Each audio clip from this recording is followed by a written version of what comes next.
The YMCA is a safe zone. It's a health center. It's a place where you can find support. It is a community establishment. When you see like those signs on the wall that say it takes a village to raise a child, I often think of the YMCA as the village. It's a comfortable place to be. I know that people treat everybody well here. And for some people who do not have safe spaces, that's really important. Just look at the child care program. It's a classic example of how the Y benefits the community.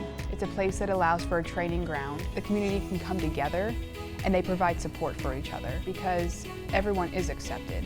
When I was pregnant, I knew this was really the only place we wanted them to go. It's convenient for us to get to work. All of the activities and things that they do here was also a key point for me. And then the preschool aspect as well was something that I really wanted to get them into. Basically, this was our only place on the list. We didn't apply for any other childcare locations. All I remember vividly is that I learned how to swim and probably would have been able to save myself in an emergency situation. I was never a great swimmer, but I was good enough to keep myself afloat and get from one end of the pool to another.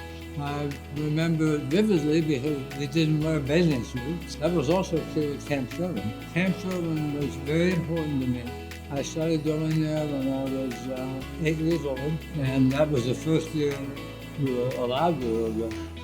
From a young age, I was enrolled in like the daycare system here at the YMCA. Where I grew up in the John E. Horan Garden Apartments was actually across the parking lot from the YMCA Art Center. I'd like look out my window and wait for like the staff to like show up, run out from my house, jump off the curb, jump onto the next curb, and like just like be at the art center. And that was like every day after school from kindergarten until about like 7th grade. I would go there after school and do everything from like play basketball to make art and like play board games and stuff, and really just like have like that sense of friendship and community that I didn't get like at home in that same neighborhood. At the YMCA Kids Club specifically, there was this person named Jake. I specifically remember Jake being like one of my first African-American role models that just like showed excellence, but also like kindness and patience and stuff, which was something that I wasn't used to from the other black men like in my community growing up. My purpose is not only to educate the students, but also to provide them life skills. That way they can participate outside of the home. That's kind of why like the Y is like that third place, because now it's become a place where we can practice those things safely, and we know that if we mess up, it's not a big deal. It's just well, we got to try again. What can we do next time? It gives the parents another place to then come and bring their kids where they know these kids are familiar, they feel welcome, they feel wanted. I actually have a student who refuses to come to the Y with his dad, and then since we started coming here, his dad was even like, wait, he goes? Like, and he doesn't push. I said no, but now he started to actually go with his dad to the Y also. So even being able to build that connection within the family is something that's very special to us too. Ever since coming to the Y, we've even seen the relationships with the students and the staff in the room strengthen. Because it's almost like we've been able to get on their level and something that they can excel at. We all get in the pool and we play with them. No one's on the sidelines watching. We're swimming with them, we're having fun, we're challenging them. I don't think a whole lot of people realize everything there is to offer here.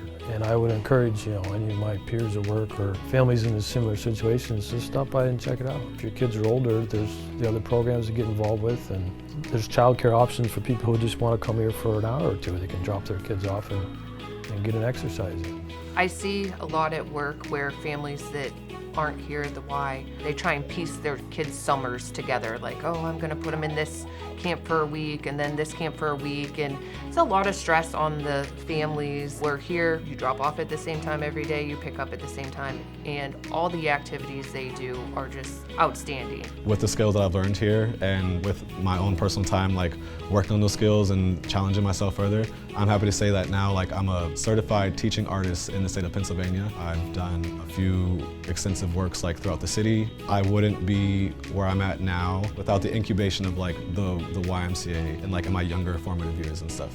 The way that we were cared for as individuals, especially in an area that like maybe young children weren't being cared for as much as they should be and stuff, that really changed my outlook and like the way that I move through life. What I would love to see from the YMCA in the years coming forward is for them to literally just continue to do just this, like provide daycare and stuff for children, provide after-school programs for children in school. The best people that I know in my life personally right now, I've met through the YMCA. I'm still friends with all of them. I'm still friends with all my old mentors. I really hope that the YMCA continues to build on the mission that they've been doing for the last 165 years. I will always be supportive of YU. Just think about how many kids who can't afford it have benefited from the YMCA. Think about all the services that the Y offers. The community really needs the support from it.